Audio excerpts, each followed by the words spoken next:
গরম তো বেশ ভালোই পড়ে গেছে, আর এই সময় দেখছি সবাই ওয়াটার পার্কে যাচ্ছে। তাই আজ আমরাও চলে এলাম হুগলির অ্যাকুয়ামেরিনা ওয়াটার পার্কে।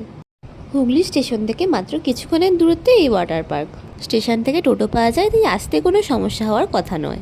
এখানে টিকিট হচ্ছে পার পার্সন 500 টাকা করে, আর 10 বছরের নিচে হলে 400 টাকা। আর একটা কথা, ভেতরে কোনো খাবার নিয়ে যাওয়া যায় না। কেউ যদি খাবার নিয়ে যাও তাহলে সেটা সিকিউরিটির কাছে জমা রাখতে হয়। আর যারা যাবে তারা প্লিজ সিনথেটিক কস্টিউম নিয়ে যেও, নাহলে ওয়াটার স্লাইডগুলোতে প্রবলেম হয়। ভেতরে যদিও সিনথেটিক জামা প্যান্ট 100 টাকা করে ভাড়া পাওয়া যায়, তবে বাড়ি থেকে নিয়ে যাওয়াটাই বেটার। এছাড়াও এখানে ফোনের কভার পাওয়া যায়, যাতে জ্বর না লাগে, সেটার দামও 100 টাকা, তবে ওটা ভাড়া নয়, কিনে নিতে হবে।